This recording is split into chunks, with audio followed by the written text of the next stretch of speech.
भक्तों राधे राधे। भक्तों आज की कथा एक बहुत गहरी सच्चाई को उजागर करती है।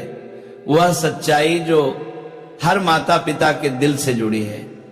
दुनिया में सबसे बड़ा दुख तब होता है जब बूढ़े माँ बाप अपनी आंखों के सामने अपने जवान बेटे की मृत्यु देख लेते हैं।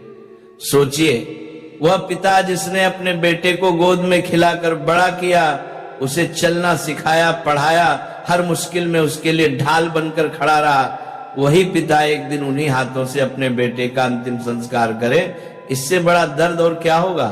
और दूसरी तरफ कई बार ऐसे बेटे भी देखे जाते हैं जो माता पिता के साथ दुश्मनों जैसा व्यवहार करते हैं, उन्हें डांटते मारते हैं, उनकी इज्जत नहीं करते और उन्हें उनके बुढ़ापे में अकेला छोड़ देते हैं। भक्तों, आखिर ऐसा क्यों होता है? क्या यह सब सिर्फ किस्मत है या इसके पीछे कोई छिपा हुआ कर्म का रहस्य है?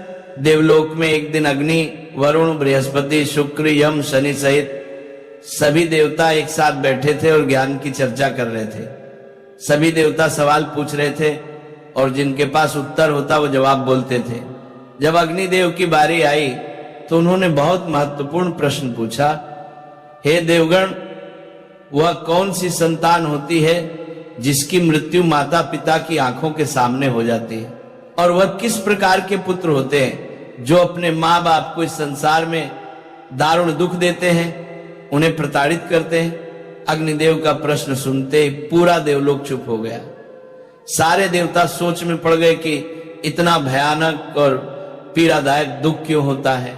वास्तव में पिता से पहले पुत्र की मृत्यु होना प्रकृति के नियम के विरुद्ध है। होना तो ये चाहिए कि पहले माता पिता संसार से जाएं और पुत्र उनका अंतिम संस्कार करे, पर कई बार भाग्य ऐसा क्रूर मोड़ लेता है कि वही पिता अपने जवान बेटे को चिता पर ले जाता है। यह दुख पिता को जीवित होते हुए मौत जैसा कष्ट देता है। इसी दौरान देवलोक में देवर्षि नारद जी पधारे।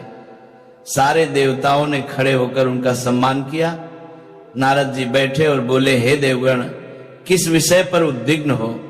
तब अग्निदेव ने प्रश्न दोहराया, हे वीणाधर, हम जानना चाहते हैं कि किस प्रकार की संतान की मृत्यु मां बाप की आंखों के सामने हो जाती है और किस प्रकार के पुत्र माता पिता को संसार में सबसे बड़ा दुख देते हैं। नारद जी मुस्कुराए और बोले, प्रश्न अत्यंत महत्वपूर्ण है और निश्चित रूप से इसका उत्तर हर मनुष्य को जानना चाहिए। मनुष्य का जीवन पूरी तरह पिछले जन्मों से संचालित नहीं होता, पर पिछले जन्म के कुछ कर्म ऐसे अवश्य होते हैं जिनका हिसाब आगे के जन्मों में पूरा होता है, क्योंकि मनुष्य के कर्म ही उसका भविष्य तय करते हैं। नारद जी आगे समझाते हैं कि कर्म 3 प्रकार के होते हैं, संचित कर्म, प्रारब्ध कर्म और क्रियामाण कर्म। संचित कर्म वे होते हैं जो पिछले जन्मों से हमारे साथ आते हैं और उनका असर कई जन्मों तक चलता है। मृत्यु के बाद भौतिक शरीर मिट जाता है, पर सूक्ष्म शरीर आत्मा के साथ जुड़ा रहता है।